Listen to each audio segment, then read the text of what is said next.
Hola, gracias por estar aquí. No olvides dejar tu like y suscribirte, así me ayudas a seguir contando estas historias que pocos se atreven a contar.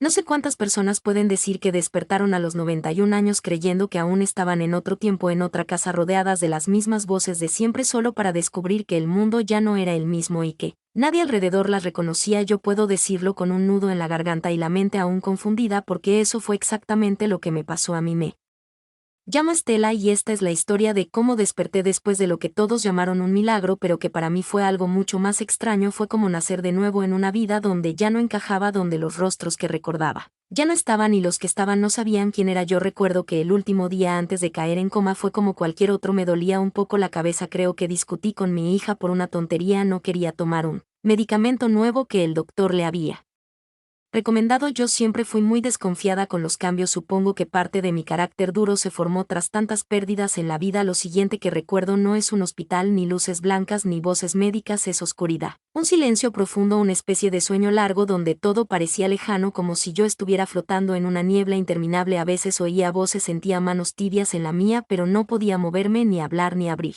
los ojos. Solo existía ese eco interno, una espera sin fin, hasta que un día, sin previo aviso, mi cuerpo reaccionó. Abrí los ojos como quien emerge del fondo de un lago y lo primero que vi fue un techo que no reconocía, luego una lámpara colgante y después una mujer de bata verde, que al verme gritó: está despierta, y todo se volvió confusión, aparatos pitando, gente entrando corriendo y yo sin entender nada. Quise hablar, pero mi voz era un susurro seco. Quise sentarme, pero mi cuerpo no respondía. Como antes, una enfermera se acercó con lágrimas en los ojos. Me dijo: señora Estela, bienvenida de vuelta. Ha estado dormida por mucho tiempo. Y yo solo pensaba cuánto es mucho, porque dentro de mí no había pasado más que un instante. Fue entonces cuando le pregunté por mi hija, por mi nieto, por mi casa, y ella bajó la mirada y dijo que había que esperar al doctor, que todo me sería explicado despacio, pero yo ya presentía que algo no estaba bien, que algo muy profundo había cambiado y que yo ya no era quien fui. El doctor llegó al cabo de una hora. Era un hombre joven de rostro amable, pero con una mirada que parecía medir mis emociones. Me habló despacio como si yo fuera una niña pequeña. Me dijo que había sufrido un derrame cerebral severo y que había estado en coma por casi 7 años. 7 años, repitió como si fuera algo fácil de entender, pero para mí fue como una bomba dentro del pecho. 7 años dormida, 7 años perdida del mundo. No lo podía creer. Él siguió hablando, explicándome que era un caso raro, que habían creído que no despertaría, que incluso mi familia había firmado documentos de cuidados paliativos y que desde hacía 3 años ya no me visitaban porque los médicos les dijeron que no había esperanza. No quise culparlos en ese momento, no sabía qué sentir por dentro, solo pensaba en mi hija Lucía, mi nieto Tomás, mis amigas de la parroquia, los vecinos del barrio. Pensé en mi jardín, en mis cosas, en mis recuerdos. Sentí una necesidad urgente de ver a alguien conocido. Le pedí que los llamara, que les dijera que estaba despierta, pero lo que ocurrió después fue aún más difícil. El hospital intentó localizar a Lucía, pero ya no vivía en el mismo lugar. Su número estaba fuera de servicio. El contacto de emergencia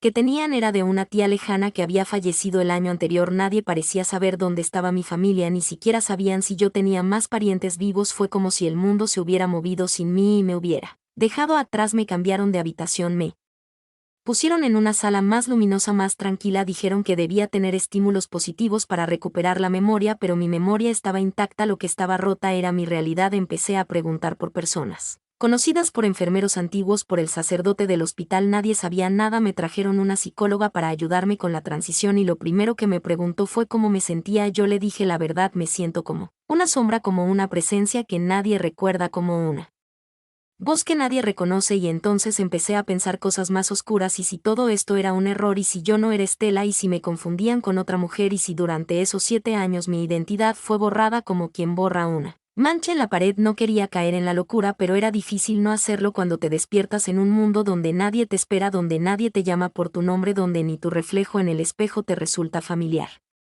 Pasaron los días y cada amanecer era como un recordatorio cruel de que estaba viva pero sola. Los médicos me decían que debía estar agradecida, que muchas personas jamás despertaban después de tanto tiempo, pero para mí ese despertar se sentía como un castigo, una segunda vida, sin identidad, sin rostros conocidos, sin abrazos ni voces familiares. En la habitación me trajeron un espejo. Al principio dudé en mirarme, pero la curiosidad fue más fuerte. Cuando vi mi rostro sentí un escalofrío. No era él. rostro que recordaba mis ojos estaban más hundidos, mi piel arrugada, mis manos temblaban como ramas secas y el cabello blanco parecía de otra mujer. Me pregunté si mi hija me reconocería, si aún estaría viva, si me buscaría, si alguna vez me soñó, si guardaba una foto mía en algún cajón. Entonces decidí actuar, no podía quedarme esperando en esa cama. La psicóloga me prestó una tablet para ejercitar mi memoria, pero yo la usé para buscar a Lucía. Busqué su nombre en redes sociales, en registros de personas. En noticias locales encontré varias Lucías con mi mismo apellido, pero ninguna era ella. Los años la habrían cambiado tanto como a mí. Luego busqué a Tomás, mi nieto, al que recordaba jugando en mi sala con sus carritos de madera. Él tenía 15 cuando caí en coma, debía tener ahora 22, casi un hombre adulto. No encontré su perfil, pero hallé un nombre similar en una universidad de otra ciudad. Era él, lo supe por una foto de perfil. Sus ojos eran los mismos que los de mi difunto esposo. Escribí un mensaje con manos temblorosas. Le dije que era su abuela, que estaba viva, que quería verlo, que necesitaba saber qué había pasado con su madre. Esperé días sin respuesta. Mientras tanto, en el hospital los días eran largos. Las enfermeras me trataban con cariño, pero no era suficiente. Escuchaba las risas de otras visitas, veía flores, globos, regalos y sentía un hueco dentro de mí, un vacío que no podía llenar con recuerdos ni con fe. Una tarde finalmente recibí respuesta. El mensaje decía: Estela, sí, realmente eres mi abuela, por favor dime el nombre de tu gato y el lugar donde me llevaste la última vez que estuve contigo. Lloré al ver eso. Era él, solo él sabría esas cosas. Le respondí rápido que mi gato se llamaba Benito, y que fuimos juntos al parque donde le conté la historia de los árboles centenarios. En menos de una hora me escribió otro mensaje, me dijo: abuela, soy yo, soy Tomás, estoy en shock, no puedo creerlo, pero quiero verte, dime dónde estás, y voy por ti. Supe entonces que aún quedaba algo para mí, que no todo se había perdido, que tal vez, solo tal vez, aún tenía una oportunidad de volver a ser alguien para alguien, y ese pensamiento me devolvió la fuerza que creí perdida desde el primer día que abrí los ojos en esta nueva vida. Tomás llegó al hospital 2 días después, era un sábado por la tarde. Lo supe antes de verlo porque una enfermera vino corriendo a decirme que un joven estaba en recepción diciendo que era mi nieto y que exigía verme sin importar los protocolos. Me arreglé como pude, me peiné el poco cabello que tenía, pedí que me cambiaran la bata por una más limpia y me senté derecha aunque el cuerpo me doliera. Cuando entró a la habitación sentí que el tiempo se detenía, era más alto de lo que recordaba, con barba incipiente y unos ojos que se llenaron de lágrimas. Apenas me vio yo también lloré, no necesitábamos palabras. Me tomó la mano y la besó como si fuera frágil, como si temiera que me desvaneciera otra vez. Nos quedamos así un buen rato en silencio, luego empezó a hablar. Me dijo que cuando mi coma se volvió irreversible según los médicos, su madre cayó en una tristeza profunda, que visitaba el hospital al principio todos los días, luego cada semana y después una vez al mes, pero que con los años fue perdiendo la esperanza hasta que un día dejó de ir completamente. Me contó que su madre nunca se recuperó del todo, que se volvió silenciosa, reservada y que hablaba poco de mí, que una parte de ella también murió conmigo. Me dolió escuchar eso porque había juzgado su ausencia, había pensado que me había olvidado, pero en realidad me había llevado dentro como una herida abierta. Tomás me dijo que cuando le llegó mi mensaje pensó que era una broma pesada, que había llorado toda la noche sin saber qué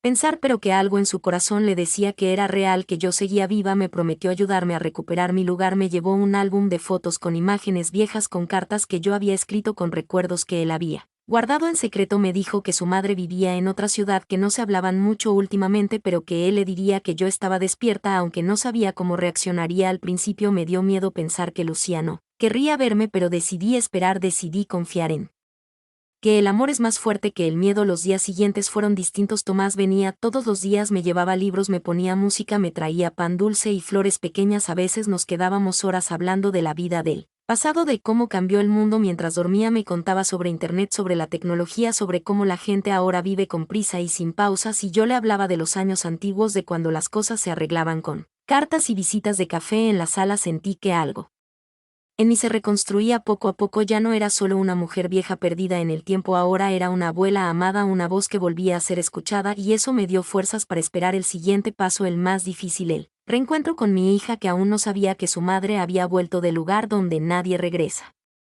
El día que Lucía vino a verme era un jueves por la mañana. Yo no sabía que vendría. Tomás no me lo había dicho, solo me pidió que me vistiera con una bata bonita y que me peinara como solía hacerlo antes de dormir, como si fuera a una fiesta. Cuando la puerta se abrió y la vi parada ahí temblando, con los ojos enrojecidos y las manos apretadas al pecho, sentí que el corazón me saltaba del cuerpo. Mi hija estaba ahí frente a mí, más vieja, más delgada, más dura, pero aún era ella. Nuestras miradas se encontraron y en ese instante supe que aún había un lazo intacto entre nosotras. Se acercó lentamente, me miró como quien ve un fantasma, se sentó a mi lado sin tocarme y empezó a llorar sin decir palabra. Yo extendí la mano y ella la tomó como si fuera una cuerda que la salvaba del naufragio. No hablamos mucho al principio, solo nos miramos, lloramos y respiramos el mismo aire. Después me dijo que no podía creer lo que había soñado tantas veces con este momento, que había pensado en que me diría así volviera, que había ensayado disculpas y abrazos en su mente durante años. Le dije que no hacía falta, que estaba viva, que estaba aquí, que aún teníamos tiempo y que si ella quería podríamos sanar las dos juntas. Su abrazo fue débil, al principio como con miedo, pero luego fue firme, cálido, profundo, y en ese abrazo sentí que algo en mí se cerraba, algo que estuvo roto por demasiado tiempo. Pasamos horas hablando, llorando, contándonos lo que había pasado en esos 7 años. Le dije que no la culpaba, que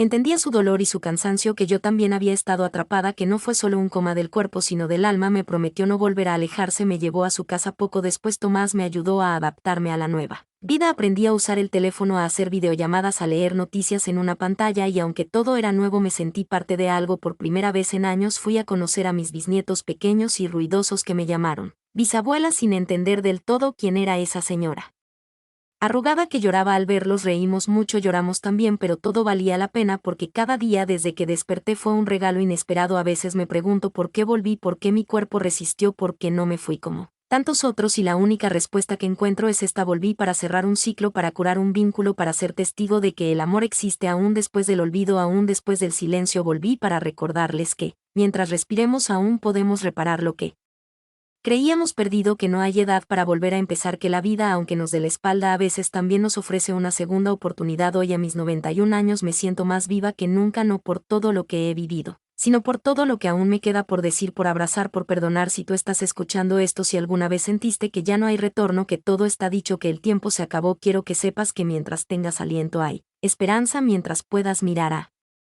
los ojos a alguien aún hay historia por escribir, porque despertar después de tanto tiempo me enseñó que a veces solo necesitamos una razón, una voz, una mano para volver a vivir.